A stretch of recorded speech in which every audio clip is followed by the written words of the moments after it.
Hey students, I hope you all enjoyed your spring break.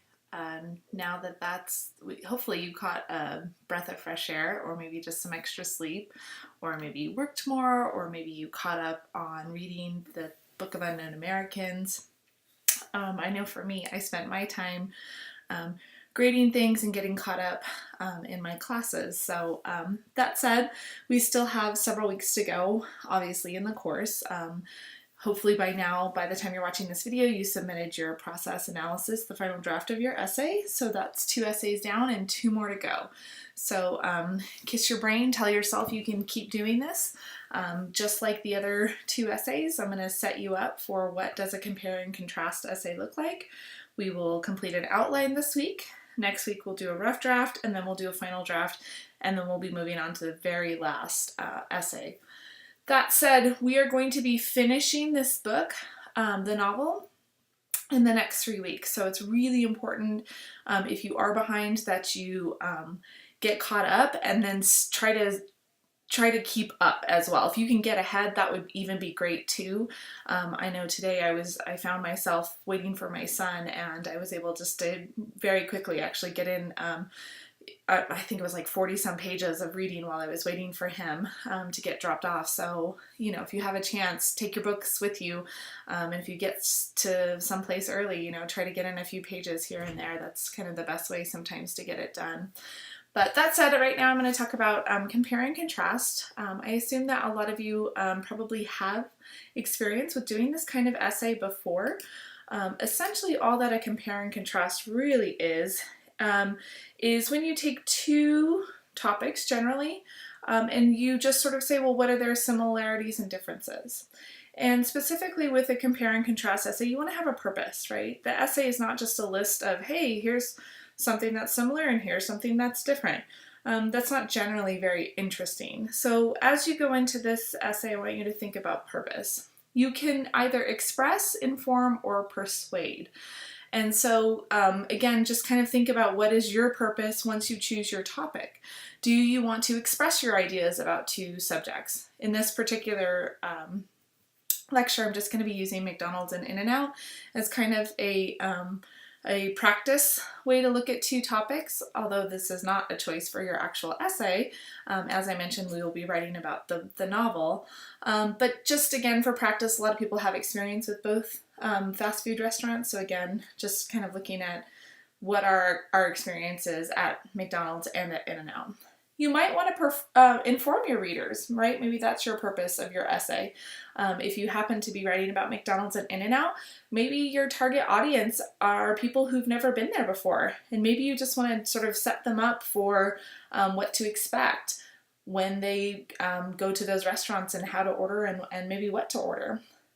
Or finally, with the purpose of the compare and contrast, you can persuade your readers. Maybe that one place is superior over the other. In my past experience, students inevitably vote for In-N-Out as a better fast food place, a better burger joint than McDonald's. But maybe that's not your opinion.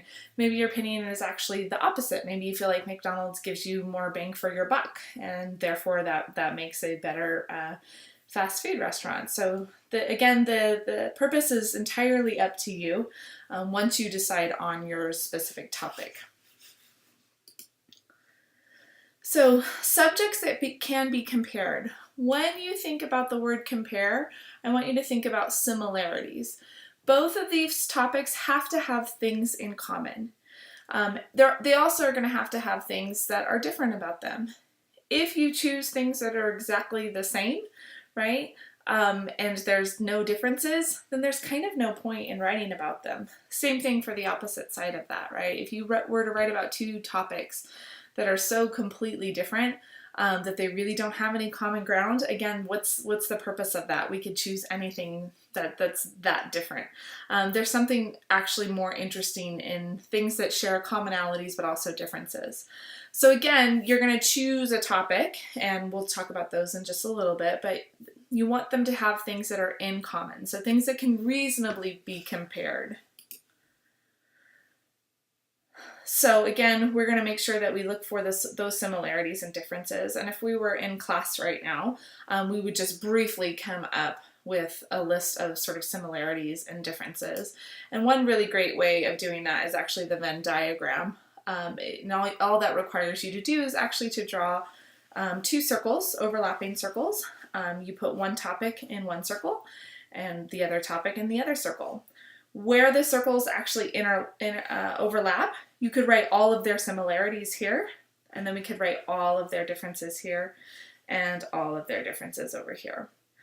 That said, just take a second if you've visited either of these restaurants before, maybe just think about the things that they share in common.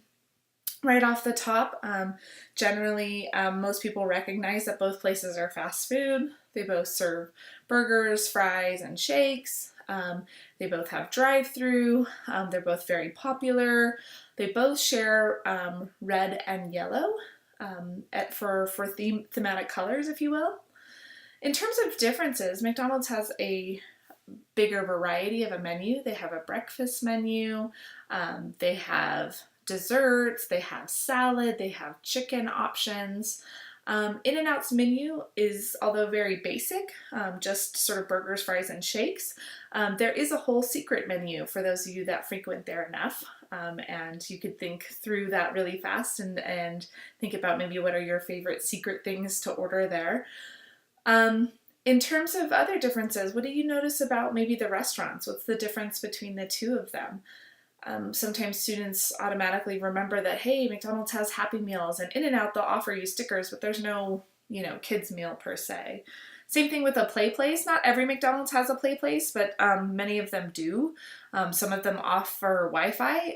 I don't think I've seen that at In-N-Out yet. So again, maybe just thinking about restaurants. Oops, don't pay attention to that. Okay, so we want to make sure that our essays spark the reader's interest. We want it to make sure that it's more than just a list of similarities and a list of differences. And that main point that we decide we're going to make can be part of our thesis.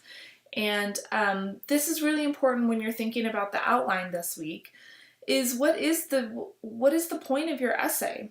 If you were to choose two characters to compare and to contrast, let's say, for example, Mayor and Maribel, what is the point in writing about them? How are they similar and how are they different? And you might say, Maribel has a brain injury and that limits her speech, but maybe they find commonality. Well, if I was writing the essay, I might talk about their personalities. I might talk about the way that they deal with conflict. Maribel seems to shut down, whereas Mayor can stand up for himself, and we've seen that a couple of times now. We've seen that with Garrett Miller. We'll see it again with Quisqueya and with his parents. And I believe even with Enrique, he's willing to sort of stand up for himself. And so maybe the point of my essay, again, if I were to choose to write about those two people, is that I might actually make an argument that these two people are actually in love, that they share enough common things between them that they could be in love, or at least maybe good friends in that way. So the evidence is in the details. So again, you are going to have to use really specific pieces of evidence to help develop your points, right? To help prove your point and to show how your thesis is the correct one. Everybody's essay is going to have a different number of points that are going to be made, and it's going to vary by topic. So again, it just kind of depends on what you pick in order to pick those topics that you're going to talk about. So each point has to be fully explained, well described, and again, you're going to use evidence from the book to support whatever point you're trying to make, if you're trying to make it about a particular character. The hardest thing, I think, with the compare and contrast, and actually it's maybe not that hard once you kind of break it down, it's just the organization. You're going to have two choices here with organizational strategy. You can pick between either of these, and you'll pick based on, well, what's going to serve your essay better. You can have your choice between block by block or point by point. And so a block pattern is really going to organize the essay into two chunks, into two blocks essentially. The first half of the essay, which you see right here, is going to be all about In-N-Out. Oops, back up there. And the second block is going to be all about McDonald's. Now, in our brief brainstorm, if we were in class and we were able to go back and forth and make a list of all those similarities and differences between McDonald's and In-N-Out, we might have come up with 3 prevailing topics here. One might be menu, right? We could see that there's similarities and there's differences in the menu. Food quality, right? We might be able to talk about the differences between McDonald's frozen quality and In-N-Out's fresh approach to food. We also might talk about restaurant, maybe the atmosphere itself. And so again, we are going to make sure that we organize these things fairly by talking about the same points, okay? So what I'm going to do in the block by block pattern is after my introduction, I might have 3 separate paragraphs here about these points, menu, food quality, and restaurant, all about In-N-Out. Again, that creates the first half of the essay that the whole block is about In-N-Out. Then later, I'm going to transition to talk only about McDonald's. Again, in the same order, menu, food quality, and then the restaurant, but again, only about McDonald's. However, the hard part about block by block is you don't want these 2 pieces of information to exist in a vacuum. Meaning that you don't just want to talk about In-N-Out and then just talk about McDonald's and then write a conclusion, say peace out reader. What you really want to do is in the back half of this essay is remind the reader how these things are tied together. Is the menu a little bit similar and a little bit different? Is the food quality, again, a little bit similar or a little bit different? And you're going to make sure that you kind of compare and contrast the restaurant atmosphere here. So that way we are doing the work of actually bringing those 2 subjects together. We're just not going to do it until the second half of the essay right here. Now, the more frequent pattern that my students use is generally the point by point. So again, it's taking these same 2 topics, In-N-Out and McDonald's, the same subjects, menu, food quality, and restaurant, but this time we're going to organize them a little bit different. We're going to organize them by points. That's why it's called point by point. Point 1 is all about the menu. In the first half of this paragraph, or body paragraph, we might talk only about In-N-Out's menu. Then we will talk about McDonald's menu, but we're only sticking to the menu. And again, this could be in 1 paragraph, or if it's a really big paragraph, we actually might want to split it into 2, although this would still be considered the body paragraph, even if there's 2 paragraphs or that 2 paragraphs within that point. Then when we'll move on to point 2, which is all about food quality, again, we would stay in the same order. You would want to make sure that you stay in the same order because what happens generally is this helps a reader organize your information. If your information is coming at the reader in a very logical manner, meaning that, hey, here's my topic sentence, I'm talking all about In-N-Out, here's some examples, transition to McDonald's, talk all about McDonald's food quality, right? That's an order that the reader can anticipate. If you have ever struggled with structure of an essay, this is actually a great place and a great essay pattern to practice because I'm giving you those organizational strategies, either block by block or point by point. And then again, in the final point here is all about the restaurant. First we talk about In-N-Out, then we talk all about McDonald's. So you have your choice. So that's just kind of a brief overview of compare and contrast. You're going to be reading more about that in your textbook this week. And then next week, you'll actually be reading some sample essays and some professional essays. I believe we're going to be talking about the way men and women actually communicate. Let's see, I wanted to point something out here with your outline. So in addition to your quiz and your discussion board this week, you are going to have to make sure that you complete a compare and contrast outline. And so you have your choice between these 3 topics here. So the first one says you can compare and contrast 2 characters from the book. So for example, you might choose Alma and Celia. And so one thing that I would do, let's say if you were to choose this topic, is to immediately in your notebook, just draw a quick Venn diagram. What are the things you can talk about with each of these characters? What do you know about them? So, and you can see here in the parentheses, I just kind of jotted down that maybe I would talk about their personalities or their families, or maybe their roles within their families, or maybe their past, where they come from, or what jobs they used to have, right? But I'm reminding you here to only select 2 characters from the book, right? And 2 characters that you can write about at length, which means you might want to not choose a character like Fito, who only appears a couple of times in the book, and maybe we can't really say a whole lot or write a whole lot about him, not at least for probably 3 pages in an essay.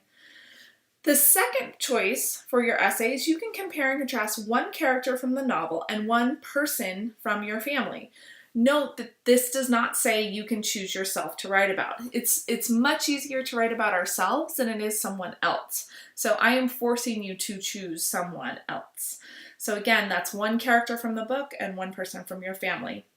So if you were going to choose, let's say, Alma and your mom, right? What you would want to do is in the Alma paragraphs, provide the evidence from the novel itself. And in the paragraphs about your mom, make sure that you provide specific examples from your memories, from your interactions with your mom, all the things that you know about her, right? And you'll write those in as examples to show who your mom is, or her personality, or whatever topic it is you decide to discuss. So that's your second choice. And then third, you can compare and contrast 1 character's immigration story with your own. So that is if you have an immigration story. Many of my students often do. And so you might be able to choose that as a third prompt. Again, I would choose a character whose story maybe is similar to yours, but also slightly different. You wouldn't want to choose a character who has exactly the same story as you do, because then it's not really a compare and contrast. It's only a compare essay. So with the outline, it's just like the 2 outlines that you've done before. Make sure that you guys follow these instructions.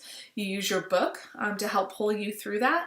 I do want to make a note here about the topic sentences and the details that go in them, because everyone seems to get marked down for this particular portion of this. 1 is you do want to have topic sentences. So remember that you have to make a decision about how to organize your essay. So if you've chosen point by point, right, you know that you're going to have to come up with those specific points that you're going to have to talk about. So let that help you in terms of writing those topic sentences, right? Let that guide you a little bit. Once you decide on that topic sentence, what's going to be in that paragraph and what you're going to talk about, under each topic sentence, you're just going to make a list of 1 to 2 specific examples you're going to use in that actual paragraph. So if this is a body paragraph that's all about Alma and her personality, you'll want to go ahead and find some quotes from the book that you'll want to list in there. And be kind of judicious about choosing quotes that demonstrate the actual thing that you're trying to find. And 2, provide the page number. You'll be really happy that you did that with yourself. There's nothing more frustrating than later when you're trying to write an essay from an outline and you forgot to write down all of the page numbers and have to go back and find that information. So try to get into the good habit now of continuing to write down quotes and ideas and put page numbers by them in your notes. So make sure you do that for every topic sentence here. Also, a few of you last time got marked down for conclusion. Make sure you answered those questions. This isn't really a conclusion, but I'm just getting you to think about concluding, or what is the purpose of your essay. For most of you, by the time you get to your final essay, you'll actually delete those answers, right, for your conclusion, and you'll put in one of those conclusion strategies that we've talked about in the previous weeks. So that compare and contrast outline is due by Saturday, and certainly if you need feedback on that, if you have questions, I want you to stop by and see me. I want you to email me or call me. Many of you sought my help out for the process analysis essay, and I'm sure that your essays will be better because you put in the work for that. Those of you who are getting a little stuck with the class, you feel like, oh, it's just a lot of work and it's going to take a long time to kind of get through, I do want to remind you This is week 8 of our 14-week course, which means we are more than halfway through. So keep trying to push yourself and tell yourself, hey, only 2 more major assignments, 2 more essays, and then I'll be done, right? What's really frustrating for you as a student is when you are that close and you've already put in this amount of work and you stop or you drop or you just stop checking in.